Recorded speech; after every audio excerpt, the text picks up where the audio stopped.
आज की प्रतियोगिता में मैंने जिस विषय का चुनाव किया है वह है एक देश एक चुनाव। आप सभी ने सुना होगा कि सितंबर 2023 में भारत सरकार ने पूर्व राष्ट्रपति रामनाथ कोविंद जी की अध्यक्षता में एक उच्च स्तरीय समिति का गठन किया था, जिसका मुख्य काम था राष्ट्र में एक राष्ट्र एक चुनाव के पूरे मुद्दे की जांच करना और उस संबंध में अपनी रिपोर्ट केंद्र सरकार को सौंपना।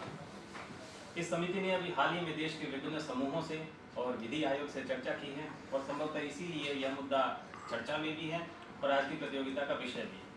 तो इस पर बात शुरू करते हैं। आप सभी जानते हैं कि हमारे देश में चुनाव त्रिस्तरीय होते हैं। केंद्र स्तर पर, जिसमें हम अपना सांसद चुनते हैं, जिनसे आगे चलकर हमारी लोकसभा का निर्माण होता है। राज्य स्तर पर, जहां हम विधायक चुनते हैं, जिनसे राज्य विधानसभा का गठन होता है।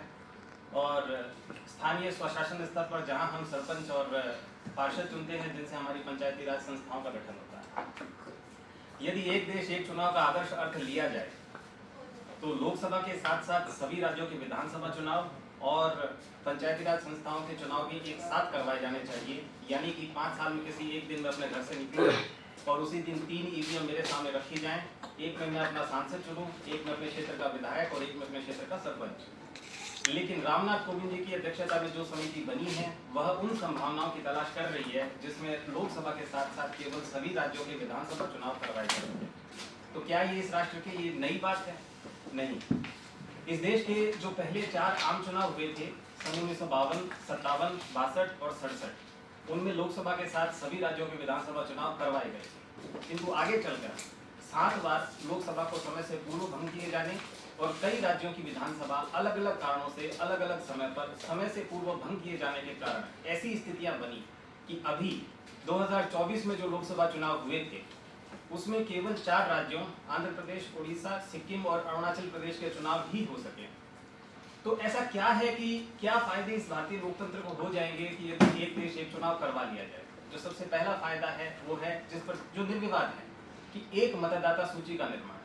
देखिए ये कितनी अतार्किक बात है कि इस देश में केंद्रीय निर्वाचन आयोग, जिसका गठन संविधान के अनुच्छेद 324 के तहत किया गया है, वह लोकसभा और राज्य विधानसभा में वोट डालने वाले पात्र मतदाताओं की एक सूची तैयार करता है, जबकि संविधान के अनुच्छेद 243 के अनुसार राज्य निर्वाचन आयोग पंचायती राज संस्थाओं में वोट डालने वाले मतदाताओं की एक अलग सूची तैयार करता है। जबकि उन दोनों सूचियों में नाम वही होते हैं, क्योंकि मतदान की शर्त तो केवल एक है, 18 साल का नागरिक होना।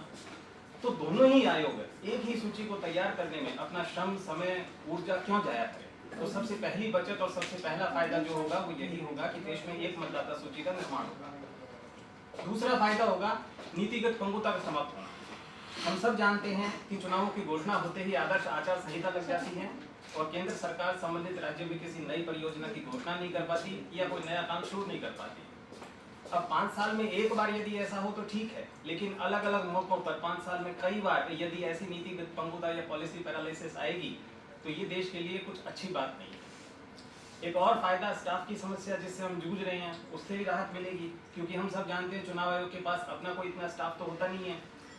तो हमारे देश में लगभग 9 से 10 लाख पोलिंग स्टेशन हैं।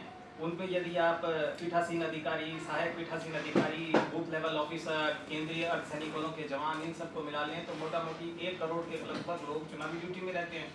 अब केंद्रीय अर्धसैनिक बलों के जवानों का मूल काम तो उनकी देश के संस्थानों की सुरक्षा करना है।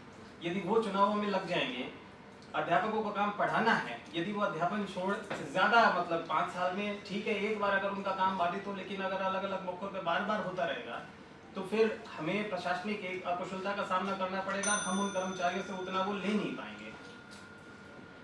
एक और महत्वपूर्ण फायदा है कि हम अपने सामाजिक ताने बाने को बनाए रखने में सफल होंगे, क्योंकि चुनावों के दरमियान ये देखा जाता है कि जीत के लिए राजनीतिक पार्टियां देश के माहौल को ध्रुवीकृत करने का प्रयास करती हैं। कुछ पार्टियां धार्मिक आधार पर ध्रुवीकरण करने का प्रयास करती है, कुछ जातीय आधार पर करती है, कुछ क्षेत्रवाद के आधार पर, कुछ भाषाई आधार पर। अब वही है, ये ध्रुवीकरण 5 साल में एक बार तो बात फिर भी ठीक है, लेकिन अगर ये ध्रुवीकरण का प्रयास है, चुनाव बार बार होने के कारण बार बार होगा तो समाज का ताना बाना भी बिखरेगा। और एक महत्वपूर्ण बात कि पैसे की बचत भी लाजमी है। लोकसभा चुनाव एक अनुमान के मुताबिक 5000 करोड़ रुपए का खर्च आता है और एक राज्य विधानसभा के चुनाव में 200 से 300 करोड़ रुपए का खर्च आता है। तो मोटा मोटी लगभग 20,000 करोड़ रुपए हमारे अभी फिलहाल खर्च हो रहे हैं, लेकिन यदि इस नई व्यवस्था को अपना लिया जाए तो लगभग 5000 करोड़ तक में ये सारा कार्य करवाया जा सकता है। तो क्रोनी कैपिटलिज्म पर भी रोक लगेगी। तो इस प्रकार से मैं तो इस नई व्यवस्था के पक्ष में हूं कि इस देश में एक देश एक चुनाव की व्यवस्था लागू हो जानी चाहिए। धन्यवाद।